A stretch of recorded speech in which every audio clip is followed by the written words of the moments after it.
Salut à toutes et à tous, j'espère que vous allez bien, que vous avez passé un bon week-end, qu'il a fait beau. Ici, franchement, il fait un temps. D'ailleurs, j'ai sorti les manches courtes. Ouais, je suis un peu blanche. Ouais, je sais. Pas pris trop le soleil, vous voyez.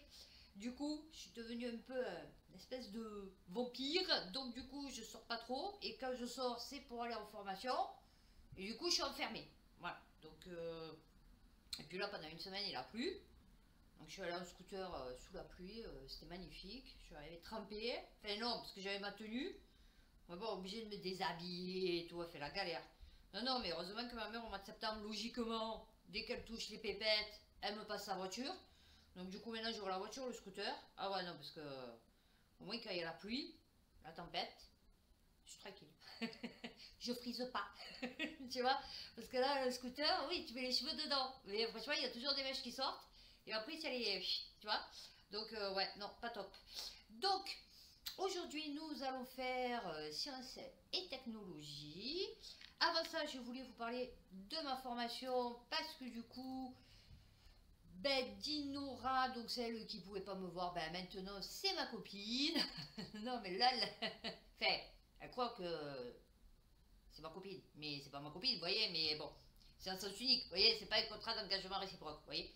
J'ai trouvé pour faire mon stage en entreprise, donc là où il travaille mon fils, comme ça au moins je ne me suis pas cassé le bonbon pour trouver, tu vois, voilà. Non, mais j'ai toujours de la chance. Et donc je vais faire ma formation là-bas au mois de juillet. Donc j'ai demandé à avoir des horaires aménagés parce que je suis RQTH. Donc non, mais n'empêche, j'avais une douleur à l'épaule, lol. Et franchement, ça m'a empoisonné la vie pendant presque 3 semaines. Mais ça, c'est depuis que ma fille est partie en Norvège. Ça m'a contrarié parce qu'elle m'a fait beaucoup de peine. Et donc du coup, ça m'a beaucoup contrarié. Oui, parce qu'elle m'a pas calculé. Voilà, pendant une semaine, elle m'a pas calculé. Non, non, mais pas calculé. Donc la fusion, c'est un peu, voyez, c'est un peu rompu. Vous voyez le cordon, vous voyez, il a un peu été endommagé. Et donc du coup, ça m'a cassé le moral. Et du coup, ben, quand je suis fortement stressée, ça me déclenche des douleurs. Et donc du coup, j'avais une douleur à l'épaule depuis, on va dire, 3 semaines. Et donc du coup, voilà, j'ai eu des horaires aménagés. J'ai dit, moi, je peux pas 35 heures, c'est pas possible. C'est où je fais 35 heures et puis au bout de 4 jours, ben, je suis en maladie pendant des mois et des mois. Ou on me fait un petit aménagement d'horaire. Voilà. Non, ça va, c'est bien. Donc je vais voir, peut-être je ferai que le lundi, le mardi et le mercredi. Ça va. Donc nous allons commencer alors, technologie. Science, c'est quoi technologie? C'est pas la différence. Non, je parle pour les articles, ouais, ça va, je sais à peu près. Mais bon, alors, on va commencer par France Bleu. Un inventeur isérois a mis au point un dispositif contre les champs électriques médaillé au concours Lépine. Alors, c'est un truc que tu branches sur la prise. Ah, c'est bien. Adapter sécurise les chargeurs de smartphone. Ah, c'est pas mal ça. Tiens, pour une fois qu'ils inventent des trucs qui servent à quelque chose. Ah ouais, non, c'est vrai. Alors, un chargeur non relié à la Terre génère des champs électriques importants. Un chargeur non relié à la Terre. Ah oui, parce qu'il a que 2 fiches. Oui, d'accord. Et ok, oui, parce qu'il a que 2. Alors que la Terre, c'est 3. Tu vois, voilà. Inventer des appareils électriques n'est pas le métier de base de Philippe Winum. Il est instructeur de pilotage en aviation. Eh ben, comme quoi, tu vois, un paradoxe, explique-t-il, que j'ai trouvé dans les cabinets médicaux, paramédicaux et les centres de bien-être, plus particulièrement concernant les tables de massage électrifiées. A priori, on va voir son kiné ou pour se faire soigner ou pour se faire du bien. Oui, ben du coup, pour se faire soigner. Et on est soumis à un champ électrique assez puissant pendant la durée de la séance. 80% des tables de massage électrique ne sont pas reliées correctement à la Terre, d'où un champ électrique important. Sûrement. Je sais pas, je suis pas spécialiste. Ah, le mec, il est truc dans l'aviation, il est spécialiste des tables de massage. Je sais pas qui c'est qui te massait, mais tu devais y aller souvent. Hein. Alors, au nom du principe de précaution, donc, que l'ensemble des chargeurs n'offrait pas cette possibilité d'être reliés à la Terre. Ouais, alors donc il t'invente un système, 27 euros. Ah ouais, quand même. Un système qui s'adapte donc, clé USB. C'est-à-dire, vous pouvez... D'accord, j'ai compris. Non, c'est vrai, vous avez la prise du chargeur, d'accord? Vous avez le truc USB. Donc lui, il branche ce système avec un câble qui se met sur la troisième fiche, c'est-à-dire la fiche de terre de votre prise du mural. Et en fait, vous branchez votre port, clé USB sur ce piou-piou qui est branché au chargeur et qui est relié à la prise de terre. Oui, c'est pas mal, c'est pas con. Vous voyez, comme quoi, hein? Voilà, j'ai compris. Oui. Moi aussi, j'aurais pu le faire. Non, c'est bien pour une fois. Jeuxvideo.com. Seulement 20 kilos sont produits en un an dans le monde. Cet élément peu connu est le futur de la production d'électricité mondiale. Bon, j'ai mis la technologie, mais bon. Sauf si vous êtes un amateur de physique-chimie. Il y a des chances que... le tritium, non, mais j'en ai déjà entendu parler. C'est un isotope à la fois très rare et monstrueusement utile. Eh oui. Caco, le tritium, de manière naturelle dans les couches supérieures de l'atmosphère. D'accord. Des rayons cosmiques entrent en interaction avec des noyaux de gaz, créant ainsi cet isotope de l'hydrogène. Ok. Oui, mais donc tu vas pouvoir le refaire sur la Terre. Donc du coup, parce que tu vas pas nous pomper notre tritium de l'atmosphère, tu vois.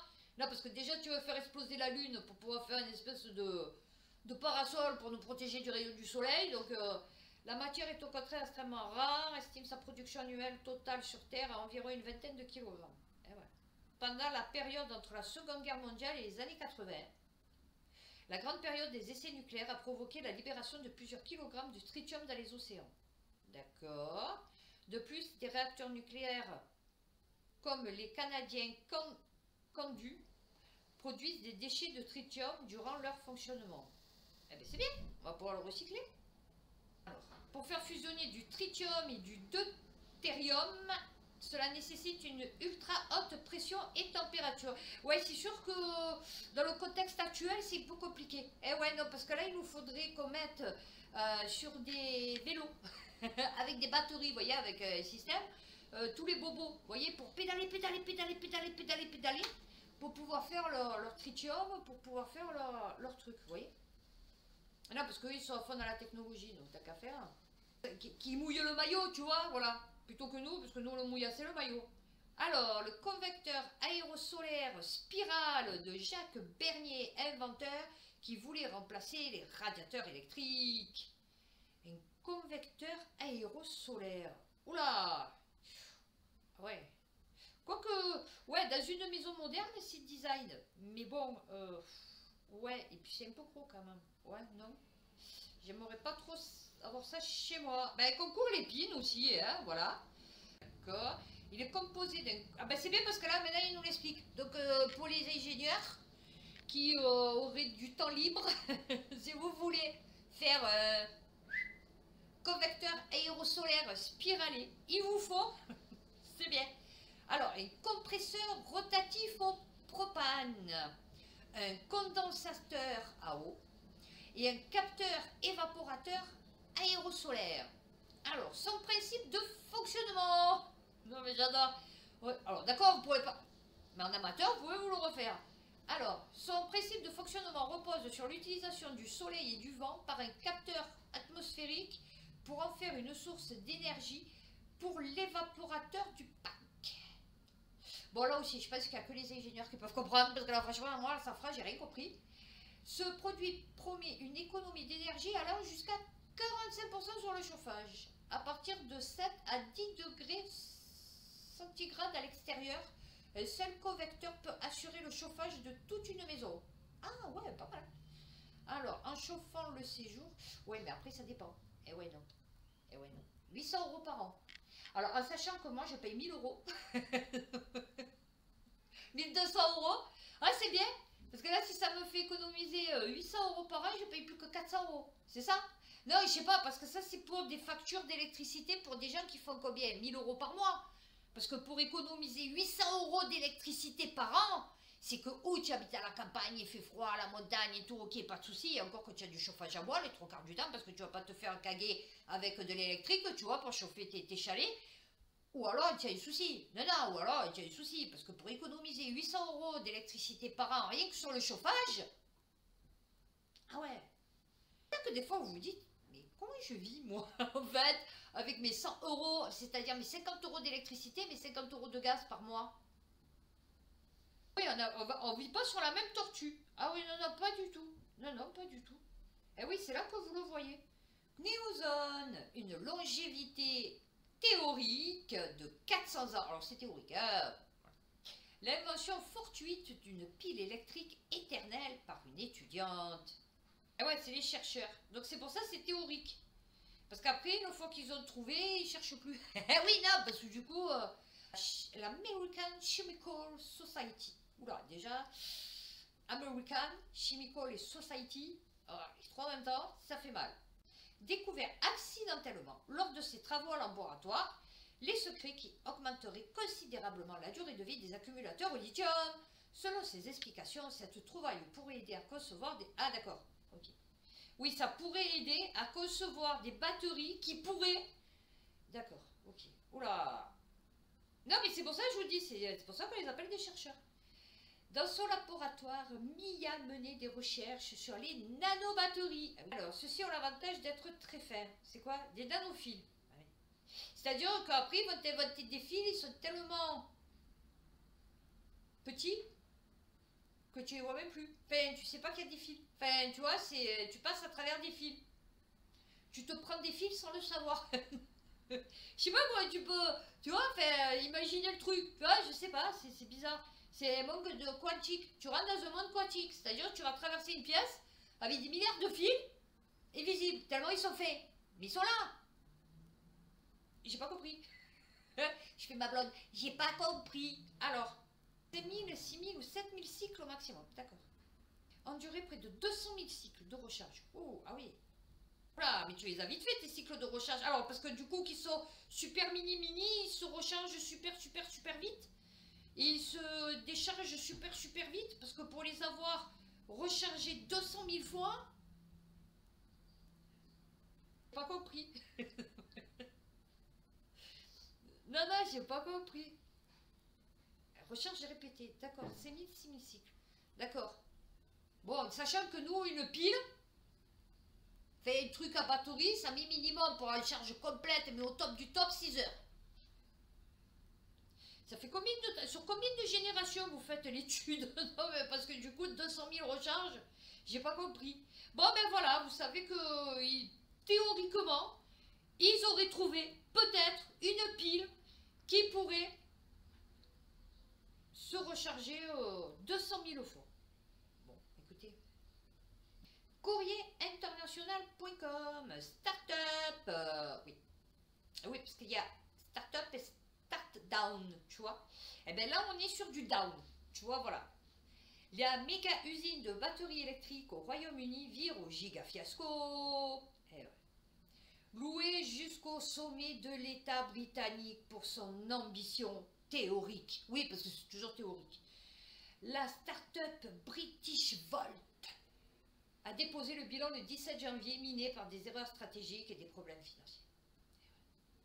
L'immense structure de tôle et d'acier recouverte de panneaux solaires s'étend à perte de vue. Donc ça doit être grand, je pense. Alors là, à mon avis, ils ont dû le mettre. Ouais, je pense, vous voyez. Alors, je sais pas, hein, c'est un mec dans un champ, bon, il n'y a rien, hein. Il monte quelque chose, et au loin, on voit une espèce de toit. Et je pense que ça doit être dans la campagne anglaise. Vous voyez, ils ont dû virer tous les agriculteurs pour installer leur, j'allais dire un gros mot, d'usine. Et du coup, ils ont mis des panneaux solaires et tout. Ils ont bien tout dégueulassé, tu vois, avec leur truc de fer, béton, photovoltaïque. Et voilà. Reste désespérément vide. Voilà. Méga usine britannique de batteries électriques. Ça a dû coûter un pognon de dingue. À mon avis, ils ont dû donner des aides. 93 hectares de terrain vague. Voilà. La start-up a été fondée en 2019 sur l'idée selon laquelle l'offre de batteries électriques attirerait la demande. Ah oui, non, les gens, ils sont... Ah ouais, non, non, ils sont à fond, hein. Tu as pas vu? Oula, les gens, ils se battent pour acheter des voitures électriques. D'ailleurs, Pelou, je sais pas pourquoi il s'en est pas mêlé, parce que lui, avec comment on appelle ça? Ses émeutes pour la vaccination. Ah oui, oui, il pensait qu'ils allaient... Il y avait une émeute à la voiture électrique. Non, non, rien à foutre de ta voiture électrique. Lol. EPR de Flamanville, on est allé trop vite, toutes les études n'étaient pas achevées quand on a commencé à construire Midi Libre. Ouais, il était temps de nous le dire. Non, tu vois, parce que du coup, nous, on avait toujours espoir, tu vois, qu'un jour, on arrive, tu vois, à faire fonctionner cette centrale. Et en fait, là, tu es en train de nous péter le moral, quoi. Non, non, mais... Alors, enseignante-chercheuse en physique nucléaire au Conservatoire national des arts et métiers. Emmanuel Galichet revient sur le contexte dans lequel fut lancé le projet EPR, les failles et les enseignements tirés de cet interminable feuilleton. Et ouais, et puis en plus c'est que c'est pas fini, hein. Là c'est Santa Barbara, c'est les feux de l'amour. Ah oui, oui, oui, oui. 42 ans qu'on y est. Non, non, mais... Ah oui, ça c'est comme le piou-piou, c'est pareil. Comme je vous ai dit, ils ont fait l'avion, mais pas de trait d'atterrissage, de moteur, ils l'ont laissé. Puis après ils ont vu comment... Ben là c'est pareil. Là, c'est un peu, oh là là, tout le monde de là, nous, on va faire mieux que les autres. Mais vu qu'on n'avait pas le niveau, bon, du coup, maintenant, on n'a plus de niveau. Ben voilà. Jeuxvideo.com, les ex-employés de Meta parlent. Il n'y avait pas de travail à faire, ils ont été embauchés comme des cartes Pokémon. J'aime bien la référence. Je ne connais pas. Alors, oui, non, je connais Pokémon, j'ai vu le film et tout, ok. Mais par contre, j'ai jamais apprécié. Non, Pokémon, c'est pas mon... Non, c'est pas mon truc. Alors, cela semble confirmer, des employés de Meta auraient été embauchés pour ne rien faire. Ah bah oui. Bah, c'est pour ça qu'ils licencient d'ailleurs. Ah oui, parce que là, du coup, voilà, 11 000 personnes. Et oui, et 10 000 employés en mars dernier, ça fait 21 000. Et oui, c'est 21 000 personnes qui payaient à rien foutre. Non, parce qu'en fait, ils vous ont fait croire qu'ils étaient au top, du top, que ça allait, le métaverse, se voyait déjà, vous voyez, dans les trucs du futur et tout. Et en fait, non, en fait, il y avait officiellement, il aurait fallu 3 tonnes d'huile de pelé. Le truc, il tourne tout seul, tu vois, parce que ça tourne tout seul, un ordinateur. Et c'est tout, point barre. Limite, ça, mais ça, maintenant, avec l'intelligence artificielle, c'est même pas la peine. Donc, en vérité, ils ont tout ça pour faire, waouh, attention, nous, on est une grosse truc et tout. Mais en vérité, rien. C'est de l'illusion. Je vous jure que... Et je vous allez comprendre que vous vivez dans un monde d'illusion. Je vous jure, on vous avait fait croire plein de trucs qui n'existent absolument pas. Enfin, c'est pas comme ça. Non, pas du tout. Littoral français, un atlas génétique de la biodiversité marine en chantier pendant 8 ans. Et moi je me dis, vous savez, ils ont fait un truc là où ils ont mis toutes les graines, je crois, ils ont recensé tout le matériel génétique et tout. Et je me dis, c'est bizarre quand même de faire ça, surtout que ça fait des années que ça dure. Donc, limite à l'époque, c'était pas comme maintenant, vous voyez, fait la technologie et tout. Donc déjà, vous vous posez la question de savoir comment ils ont fait pour bien conserver les trucs et tout, comme il faut et tout. Enfin bon, ok. Par rapport à il y a 10 ans, 20 ans, 30 ans, parce qu'on ne connaissait pas le génome comme maintenant, enfin bon. Et ensuite, vous vous dites, pourquoi faire tout ça en fait? Un cadre d'investissement France 2030 porte l'ambition de séquencer le génome de 4500 espèces marines qui vivent sur le littoral français. Et en fait, je me dis, à quoi ça sert de séquencer le génome, par exemple là, de ces espèces marines, puisque de toute façon, enfin oui d'accord, pour l'instant on pourrait y faire, mais justement, est-ce que, alors tu te dis, je vais le conserver pour dans le futur, mais peut-être que dans le futur, il n'y aura plus d'ordinateur, il n'y aura plus de voyez, parce que ça sera, enfin, imaginons ça s'effondre, on sera passé à autre chose, vous voyez, enfin, je veux dire, bon. Et donc du coup on ne pourra plus lire, c'est un peu comme les données que vous aviez sur des disquettes magnétiques, vous ne pouvez plus les lire maintenant dans les ordinateurs, vous voyez. Donc, et je me dis, bah, à quoi ça sert de faire ça en fait? Que tu gardes le sang, vous savez, les petits trucs là qui mettent dans la neige carbonique, là je sais pas quoi, ok, pourquoi pas. Mais bon, 41 millions d'euros. Vous voyez, ça c'est des trucs que je me demande. On compte beaucoup d'algues, de mollusques, des crustacés, des acidies et des cnidaires. Et je me dis, à moins qu'ils s'en servent pour, j'en sais rien, moi, tu sais, la fille, part pas dans des délires. Ouais, non, parce que maintenant, ils ont colonisé une planète, ils nous le disent pas, à la face cachée de la Lune, on n'en sait rien. Et ils sont en train de se faire un petit paradis, ou comme Elysium, qu'ils se font... ils sont en train de se faire un petit nid douillet, Et que nous, quand ils auront bien défoncé toute la terre, que nous on vit dessus, on peut pas partir, eux ils iront vivre ailleurs sur leur truc trop beau quoi, tu vois. Parce que c'est pas possible, pourquoi tu défonces la terre alors qu'il suffirait juste de pas la défoncer et du coup tu aurais pas à faire tout ça, tu vois. Alors, radiofrance.fr, colossal, ceux qui se cachent derrière l'entreprise qui veut faire revivre des espèces éteintes. Alors attends, n'y est pas. Non, non, elle espère faire revivre. Déjà, veut faire. Déjà, elle l'a pas fait. Tu vois, déjà, il n'y a pas écrit l'entreprise qui fait revivre des espèces éteintes, tu vois. L'entreprise américaine de biotech promet de répondre au problème colossal de l'extinction des espèces, qui tombe très bien avec l'article que je viens de lire juste avant. Mammouth laineux, ah oui, la boulette, ça doit venir de loup de Tasmanie et désormais dodo. Ah, c'est pour ça qu'ils nous avaient pris la tête depuis avec leurs articles sur le dodo. Elle a levé pour cela plus de 200 millions de dollars. Ah oui, c'est pas le truc qui sert à rien. Eh ouais, l'extinction est un problème colossal. Ah oui, alors mon chéri, si on devait faire renaître toutes les espèces éteintes depuis... alors il faudrait peut-être choisir une date, finalement, tu vois. Parce que du coup, ça va être compliqué, on va se retrouver, on va être envahi, quoi, tu vois. Le mammouth laineux. Ouais, non, mais j'ai pas spécialement envie de voir un mammouth. Non, enfin, je t'explique, non, c'est bien, mais j'ai pas spécialement envie d'en voir un. Bon, alors, elle avait séquencé, donc c'est Bess Shapiro qui a séquencé le génome à partir d'un spécimen du musée zoologique de Copenhague au Danemark. D'accord, d'accord, ok, pas de souci. Le truc, c'est que je crois que l'ADN, il se détériore, chérie. Donc, si tu as récupéré de l'ADN, il doit y en manquer. Donc, tu as dû, comme il faut, en rajouter, hein, des séquences d'ADN, artificiellement, pour essayer que ça tienne la route. Et donc, du coup, parce que c'est pas possible que tu puisses récupérer du génome de dodo, en fait, tu vois, à 100%. Enfin, tu vois ce que je veux te dire, nickel chrome. Le truc, il a été empaillé, quoi, tu vois. Non, mais lol. Oui, oui, non, mais... Quantique, la Chine proche de craquer le chiffrement RSA. Oh, ils vont nous retrouver. Ah non, c'est pas le même. C'est pas le même RSA. Eh ouais, non. Un algorithme assez révolutionnaire sur le papier. Ah oui, non, oui, c'est ça. Eh oui, non, c'est ça. Les mecs, ils ont fait un calcul sur le papier, ils ont dit c'est bon, ça marche. Mais ils l'ont pas testé. Voilà. Ce dernier est un outil mathématique proposé par le physicien du même nom en 1994. C'est l'algorithme de Shor. D'accord. En théorie, il permettrait de rendre un ordinateur quantique exceptionnellement rapide. Alors, déjà, il faudrait que l'ordinateur quantique fonctionne, déjà, à la base, le simple. Et après, peut-être, on verrait à ce qu'il rende exceptionnellement plus rapide. Tu vois, 372 cubiques de craqué RSA 2048.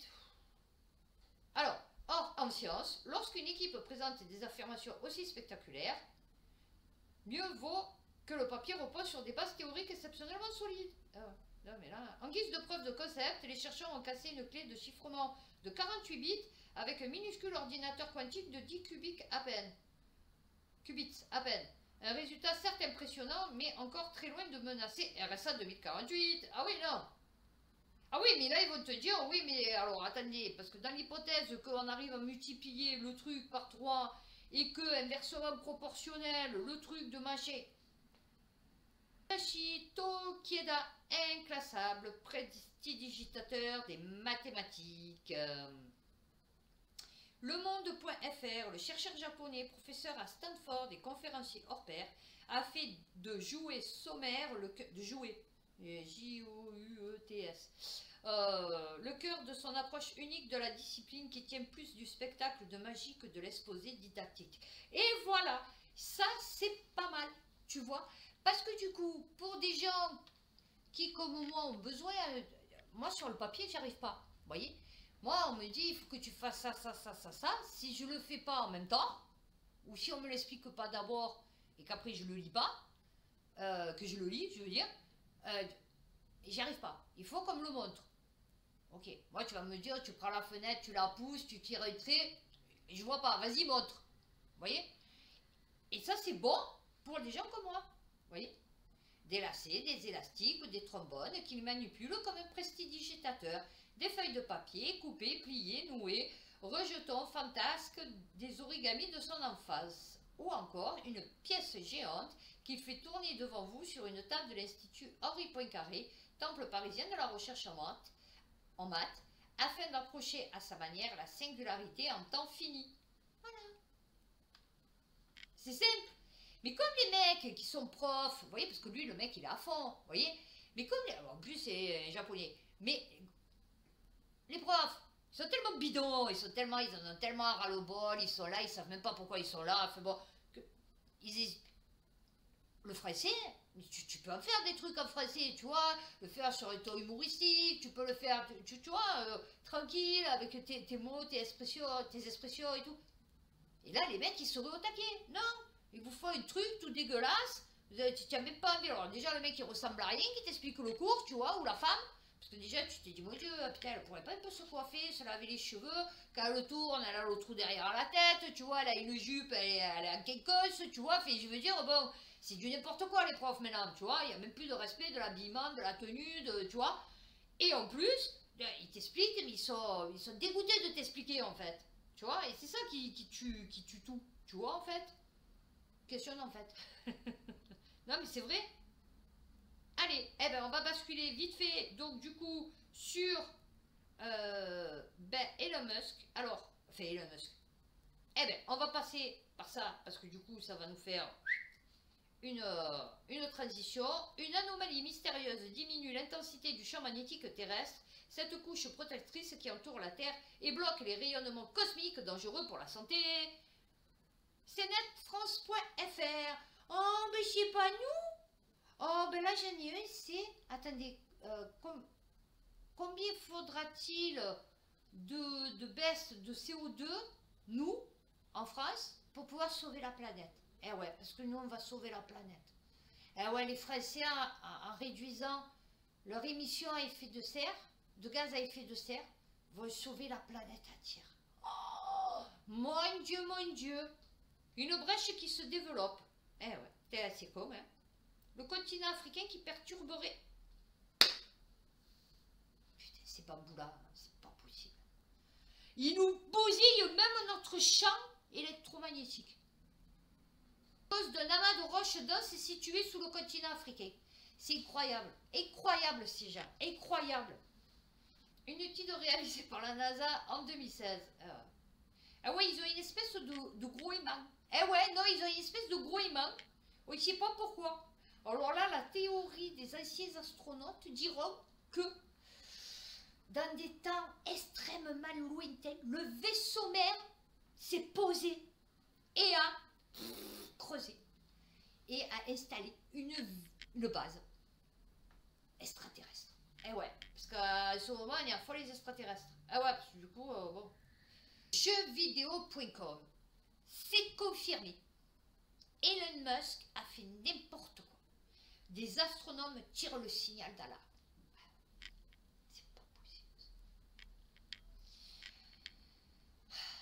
Le trop-plein de satellites installés en orbite terrestre basse est en train de commencer à nuire à l'observation de l'espace. Alors, pourquoi? Je pose une question con. Eh ouais, je sais. Pourquoi quand on regarde avec un télescope, par exemple la Lune, ou quand on vous montre dans les émissions, vous savez, genre par exemple la télé-réalité, vous savez, les Marseillais, à un moment donné, ils vous montrent des lunes immenses, vous savez. Et en fait, c'est des lunes qui sont grossies depuis la Terre. On est bien d'accord. Pourquoi on ne voit jamais les satellites passer? Parce que normalement, on ne devrait même plus avoir la Lune, tu vois. Si vraiment les satellites, le nombre de satellites, parce que les satellites, ouais, alors vous allez me dire, il y en a qui sont en orbite haute, c'est-à-dire à 36 000 km, ok, mais la Lune, elle est à 400 000 km, on est d'accord, de la Terre. Donc pourquoi on n'a aucune image, on va dire, remplie de satellites? Quand on nous montre la Lune, où sont les satellites? Ils sont derrière la Lune? Enfin, après la Lune, à plus de 400 000 km? Non, je sais pas. Non, voyez, ça c'est des questions, voilà, les gens ils se les posent pas. Oui, d'accord, ok, alors, l'espace, autour de la Terre, c'est rempli de satellites et les astronomes, ils n'arrivent plus à rien voir. Ok. Pourquoi, quand on nous montre une photo de la Lune, une image de la Lune, une vidéo de la Lune tournée depuis la Terre, on ne voit jamais rien. La Lune, elle est nickel chrome. On voit le petit cratère, tu vois, mais vraiment du petit cratère, trop bien, et on ne verrait pas les satellites en fait. Où sont les satellites? Puisqu'ils empêchent, parce que Hubble, il tourne autour de la Terre, hein. Il n'est pas au fait fond de l'espace. Hein. Non, je vous explique, hein. Non, parce que je vous explique. Que me répondent? Où sont les satellites? Puisqu'ils empêchent les astronomes de voir l'espace. Ok. Donc pourquoi nous, de la Terre, on n'est pas empêchés de voir la Lune? Nous, on a la pollution, les avions, les satellites, les nuages, et on voit la Lune nickel chrome. 420 000 satellites vont être lancés dans les années à venir. On ne sait pas pourquoi. Pourquoi faire? LOL. Non, mais moi je vous dis, il y a des soucis. Hein. Moi je vous dis, il y a des soucis. Alors je sais pas où ils les envoient, je sais pas où est la Lune, ou je sais pas où ils envoient les... Mais moi en tout cas, j'ai jamais vu passer même la station spatiale devant la Lune. Vous avez jamais une prise de vue de la station spatiale qui passerait devant la Lune, de la Terre, d'ailleurs même de l'ISS. Vous pouvez chercher, vous n'en trouvez pas. Il n'y en a pas. Voilà, que ce soit clair. Déjà, c'est rare les vidéos de l'ISS où tu vois la Lune, tu vois, en même temps que l'ISS, tu vois, voilà. Et je me dis, où sont tous ces satellites? Puisqu'on arrive à voir une petite graine de sable depuis la Terre à la Lune, alors qu'elle est à 400 000 km, s'il te plaît, et tu vois pas de satellites passer devant. Leur myriade de satellites qui polluent l'univers. Non, mais... Par contre, vous vous êtes pas demandé aussi. C'est vrai, la dernière fois, je regardais Alien Theory. Non, mais parce que je regarde ça, parce que c'est vrai qu'ils ont des questions, des fois, des raisonnements, des fois, ils sont logiques. Vous n'êtes pas demandé pourquoi sur la Lune, les cratères sont tous de la même profondeur? Il n'y a pas des cratères plus profonds que d'autres. C'est tous sur la couche superficielle, on va dire. Vous voyez? Alors que sur la Terre, et nous, on a une gravité. Enfin, on a un champ électromagnétique, enfin, bon, on a l'atmosphère et tout, tu vois. Donc, logiquement, nous, elles devraient être freinées. Bon, après, c'est par rapport au poids, à la vitesse et tout, d'accord? Mais déjà, elles sont freinées, d'accord? Sur la Lune, elles ne sont pas freinées. Comment ça se fait que la Lune, tous les impacts, ils sont, on va dire, vous voyez, à ça de hauteur. Vous voyez, la façon de parler, mais... Vous voyez? Et il n'y a pas de... bon, c'est vrai que nous, les cratères, ils sont aussi comme ça. C'est rare qu'il y ait un cratère qui est un peu en biais. Mais bon, en tout cas, pourquoi? Pourquoi depuis qu'on étudie l'espace, c'est-à-dire depuis Galilée, je sais pas quand, là, ils n'ont jamais vu une météorite, enfin un objet céleste tomber sur la Lune, être attiré par la Lune, tomber sur la Lune, se poser sur la Lune.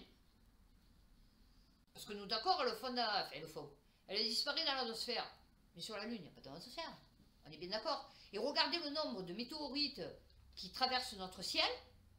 Donc, avant de traverser notre ciel, alors traverser le ciel de la Lune aussi. On est bien d'accord? Comment ça se fait qu'il n'y a jamais une météorite qui a percuté la Lune? Question. Et pourquoi tous les cratères de la Lune sont tous de la même profondeur?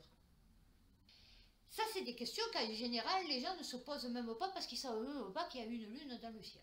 Voilà. Non, je vous explique. Oui. Alors, il y en a qui croient qu'il y en a 2, 3, 4. Bon, ça se pourrait, hein, d'ailleurs. Mais, donc effectivement, ils ne vont pas se poser la question pourquoi les cratères, ils sont tous de la même profondeur. Tu vois? Voilà. Il n'y a pas des cratères vraiment plus profonds, vu qu'il n'y a pas d'atmosphère pour freiner l'astéroïde ou la météorite. Donc nous, on a droit à une pluie d'étoiles filantes, l'été, ok? Donc c'est-à-dire, c'est la météorite qui traverse le ciel, notre atmosphère, qui brille, parce que, soi-disant, elle brûle. Et il n'y en a aucune qui touche la Lune.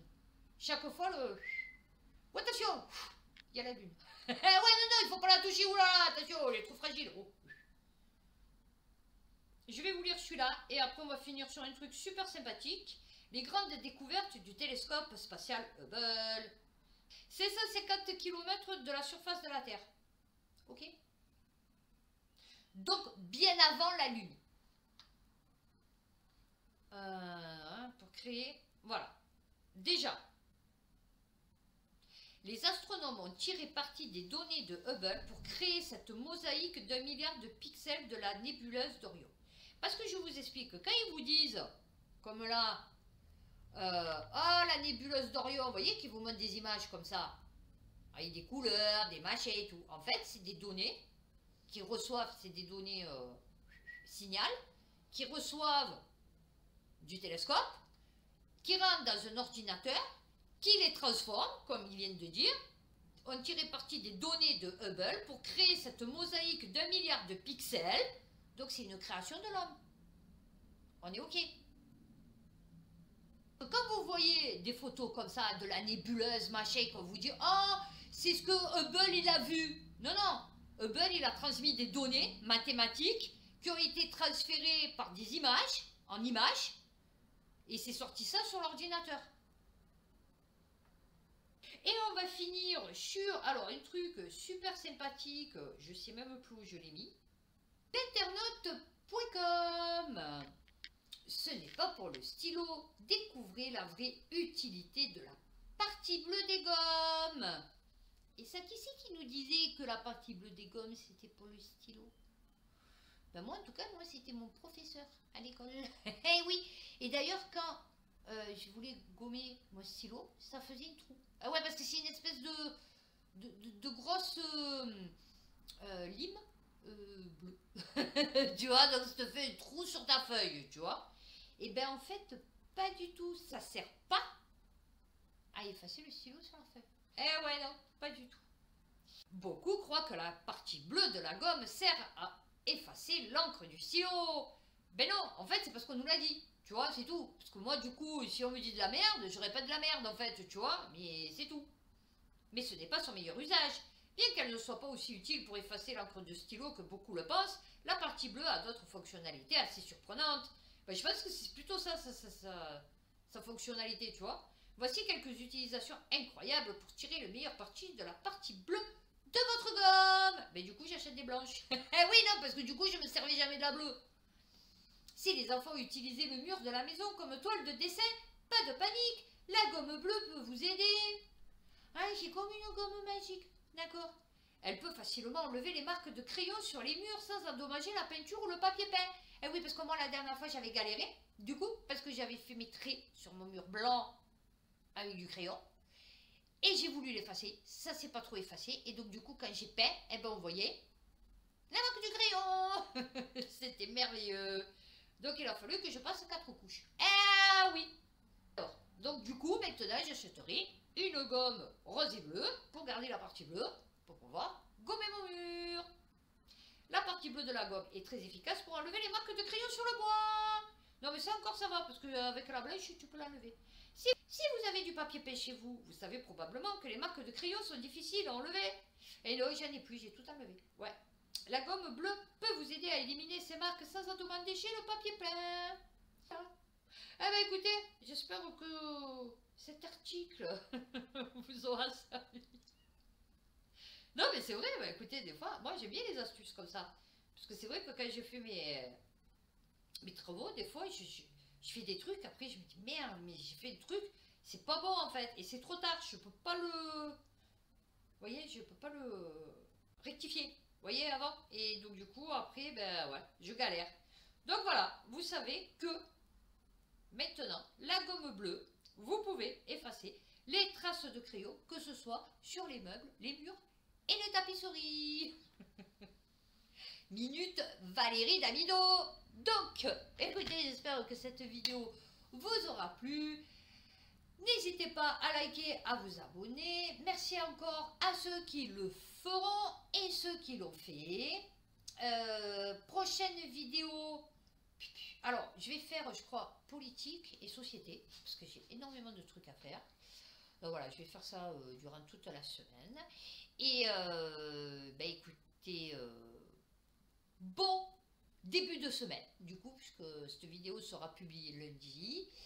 Et d'ici là, prenez soin de vous, faites attention à vous, et puis à bientôt pour une prochaine vidéo.